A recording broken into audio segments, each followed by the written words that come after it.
네, 안녕하세요. 네, 관세평가 강사 신민화 관세사입니다. 네, 반갑습니다. 네. 박수까지 쳐주시고.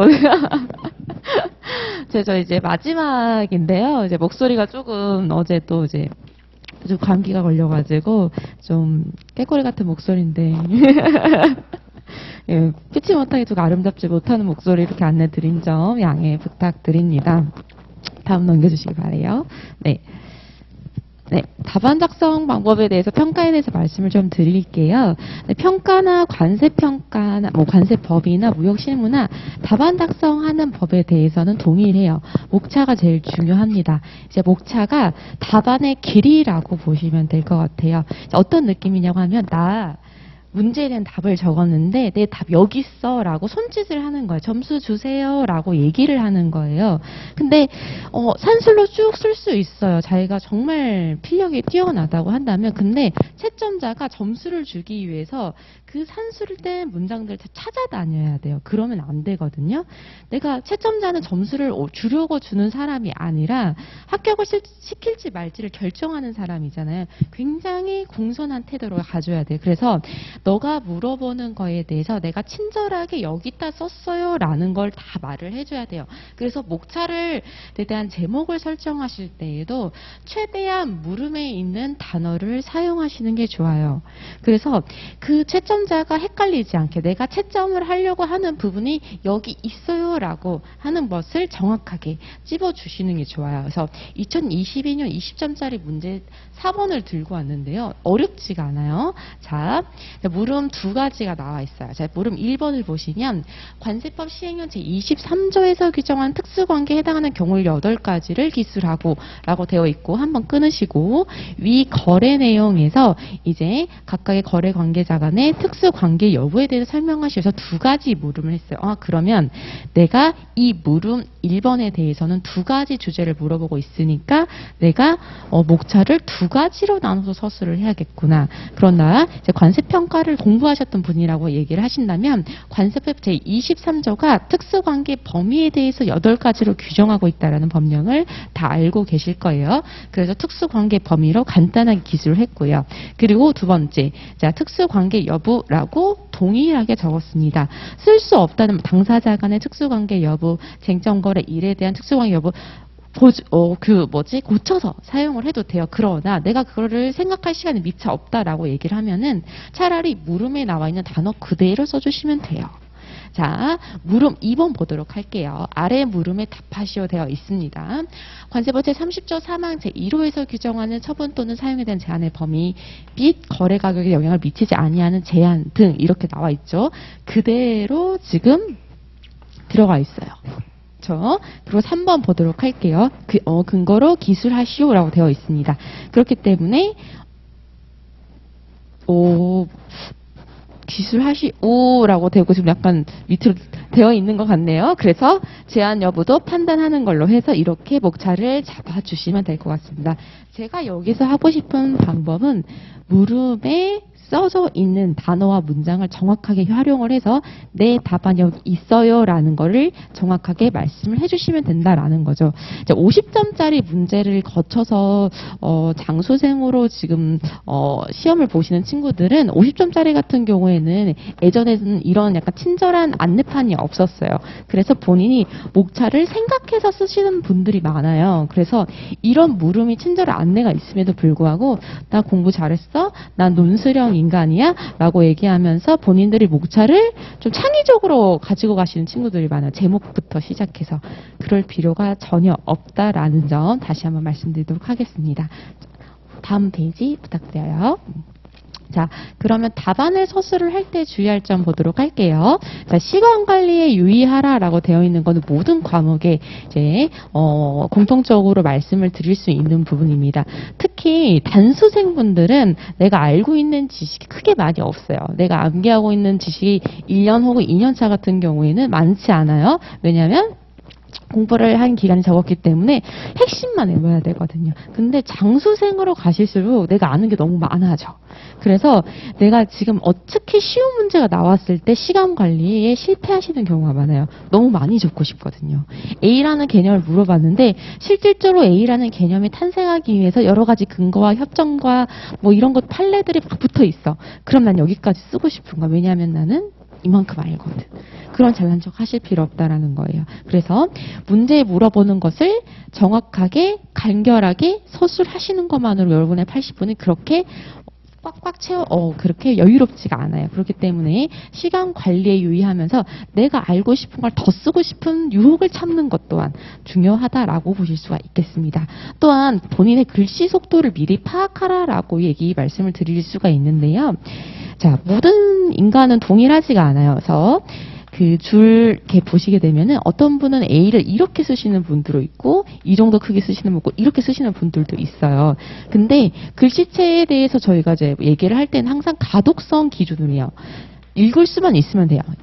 근데 가독성이 매우 떨어지는 문장이라든지 글씨체가 있거든요. 이런 부분은 계속 저희가 주의를 주고 있습니다. 그러나 가독성이 살려져 있는 글씨체라고 얘기를 한다면 크게 저희가 교정을 하지는 않아요. 그것 때문에 스트레스가 될 수 있으니까.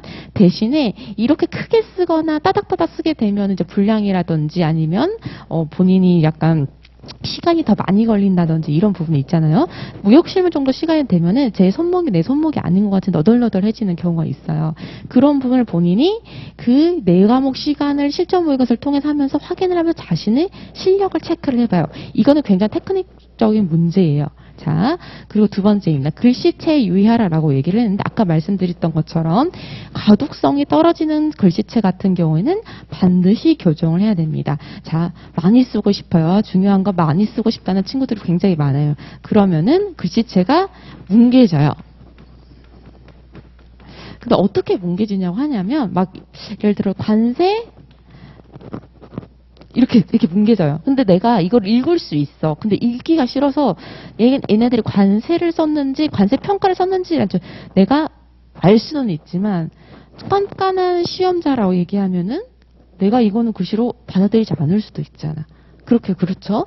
그래서 뭉개지기도 하고 문장 자체가 뭉개져. 이것보다 더 안 좋은 게 문장이 뭉개져. 자, 나는 밥을 먹습니다를 써야 되는데 나는 밥임. 이거 넘어가. 그러니까 자기가 주어와 서술어가 너무 일관되지 않은. 그러니까 내가 하고 싶은 말이 뭔데 그 말은 내 머리에 있어. 그래서 그 말을 쓰려고 한 건지 알겠어. 특히 평가 같은 경우에는 평가 판단을 하시오. 거기서 어떻게 생각하시오라는 부분을 실질적으로는 답이 있지만 약간 논리적으로 추론적으로 물어보는 게 있어요. 그럼 본인 생각을 쓰게 되거든요. 근데 문장이 엉망인 경우가 있어. 이렇게 쓰시면 또 본인이 생각하시는 거를 쓰시는 걸 전혀 다른 문장이 돼요. 이렇게 쓰시면 안 돼요. 단어 다 들어가 있는데 막 키포인트 다 들어가 있는데 이거 안 되는 문장이야. 다 집어드리거든요. 그러니까 빨리 쓰려고 하시는 분이 이런 부분을 많이 실수를 하시더라고요. 자, 세 번째는 법규정은 정확하게 쓰자입니다. 자, 우리 암기할 거 굉장히 많아요. 전화번호부터 암기하셔야 되고, 협약도 암기하셔야 되고, 관세법도 암기하셔야 돼요. 그러나 관세평가라는 과목만 봤을 때에는 그렇게 암기할 게 많지가 않아요. 근데 우리 한 과목만 100점 맞고 허락할 거 아니잖아요. 관세평가도 암기가 있다라는 거 말씀드리고요. 그리고 요즘엔 암기 관련된 서술에 대한 비중이 50% 정도 꾸준히 나오고 있기 때문에 이거 무조건 체득을 하셔야 됩니다. 그리고 마지막은 이제 키포인트 단어인데요. 이제 저희가 협정이라는 거를 배워요. 근데 협정을 저희가 사례 형식으로도 배우고 중요 문장 미출을 하시고 막 이런 거 많이 하는데 그럼 협정을 어떻게 활용을 해야 되냐라고 했었을 때 키포인트를 살리고 가자라는 거예요. 자, 협정에서 저희가 여러 가지 협정을 배우지만 협정이 좋아하는 문장과 단어가 있어요. 자, 예를 들어서 이런 거죠. 거래 조건이라든지 그리고 판매자의 고객과의 이익이라든지 판매자의 의무를 대신하기 위해서 뭐 이런 말들도 있죠. 어떻게 구문, 저 영어를 외울 때 단어도 외우지만 구문을 외우잖아요.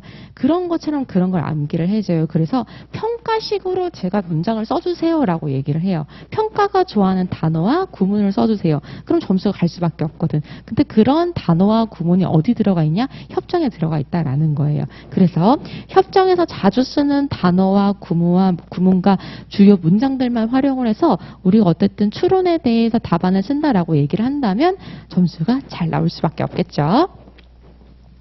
자, 그럼 모의고사 활용법을 간단히 말씀을 드리도록 할게요. 자, 6개월 남았어요. 1월부터 6월까지 해서 총 6개월이 남았는데 6개월 여러분에게는 짧은 시간일까요? 긴 시간일까요? 길어요. 생각보다 길고 처지고 여름도 오고 우리 여의도에서 이제 벚꽃도 한번 봐야 되고 그래서 굉장히 처지는 시간이거든요. 근데 이 실전 모의고사에 대한 진도는 여러분을 기다려주지가 않아요. 항상 달려가요. 매주 리뉴얼되고 그렇기 때문에 이런 실전 모의고사에 대한 범위가 치고 나간 이 범위들을 페이스메이커라고 생각을 하시면 돼요. 이 범위만 꾸준히 잘 따라온다면 최소 몇 번, 4번은 반복을 하실 수 있다라는 거 말씀을 드리겠습니다. 두 번째, 나의 약점을 파악해야 된다라는 거예요. 자, 실제로 내가 알고 있는 거랑 표현하는 거랑은 많이 달라요. 담는 거와 꺼내는 거는 다른 활동이거든요. 인과 아웃은 정말 다른 활동이에요. 그래서 아는 만큼 못 쓰는 게 있고 떨려서 못 쓰는 게 있어요. 저는 강의를 그래도 몇 년을 해도 사실 여기서 막 대기를만 해도 떨려요. 여러분에게 무슨 말을 해야 될지. 그리고 이제 임원 보고라든지 여러 가지 보고도 하고 고객사들이랑 미팅을 하는데도 항상 떨려요. 무슨 말을 해야 될지. 근데 떨려서 내가 막 더 잘할 수 있었는데, 영업을 더 잘할 수 있었는데, 보고를 엄청 잘해가지고 점수를 많이 얻을 수 있었는데 항상 떨리거든요. 거기에 준비한 걸 반도 못하고 나오는 것 같아요. 항상 문 밖에 나오면서 아이씨 이렇게 얘기했으면은 진짜 막 여러분들 그러실 수가 있어요. 시험장이잖아요. 내 인생에 1년에 딱 한 번. 그렇기 때문에 약점을 파악을 해야 되고 내가 긴장감 속에서 시험을 본다라는 걸 얘기를 해요. 내가 시험을 봤던 컨디션 중에 제일 안 좋은 날에 시험장에 들어간다라고 생각을 하고 내 약점을 계속 보완해 나가는 작업을 진행을 해야 됩니다. 그리고 또한 모의고사는 모의고사일 뿐이다라는 거예요. 자, 등수에 연연한 친구들이 제일 바보예요. 그래서 요즘 큰 학원도 있고 조그만 학원도 있잖아요. 큰 학원에서 1등하면 얘는 따놓은 당상이다. 나는 왜 120등이지? 90명 뽑는데 망했다. 200등이지. 너무 바보예요. 너무 바보고 등수는 보지 마세요. 내가 뭘 못 썼는지, 아까 말씀하셨던 걸 뭘 못 썼는지, 뭐가 부족했는지, 스타일이 나쁜지, 나쁜 습관이 뭔지를 깨달아 가는 거지. 이거 아무 쓰잘데기 없어요.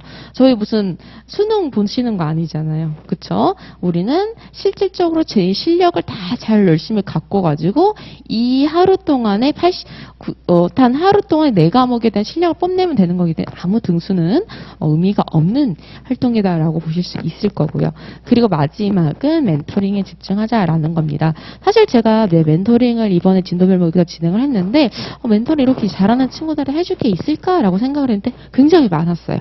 답안이 정말 잘하는 친구인데도 동일한 문장을 계속 반복해서 쓴다거나 혹은 계속 꼼수를 부리려고 하거나 이렇게 하면은 조금 암기량을 줄일 수 있지 않을까요? 그래서 아니요 그냥 외우세요 라고 혼내는 친구도 있고 아니면 들쑥날쑥해요. 어느 날 점수가 좀 잘 나왔다. 어느 날 점수가 안 나왔다. 딱 보여요. 오늘은 공부했고 오늘은 공부 안 했어. 자, 멘토링 같은 경우에는 정말 광범위하거든요. 그렇기 때문에 저희가 이렇게 조그만 소규모 멘토링을 할 수 있는 이 장점, 이 베네핏을 여러분이 꼭 가져가셨으면 좋겠어요. 가장 많이 하는 거는 합격생인 선생님이 모든 걸 제일 많이 합니다. 여러분 옆에 있는 수험생들과 맨날 술 먹으면서 토론하지 마시고요. 선생님한테 가장 빨리 물어보시는 게 좋을 겁니다. 네, 그럼 이상으로 관세평가 관련해서 이제 답안 작성 방법 안내 마치도록 하겠습니다. 고생하셨어요.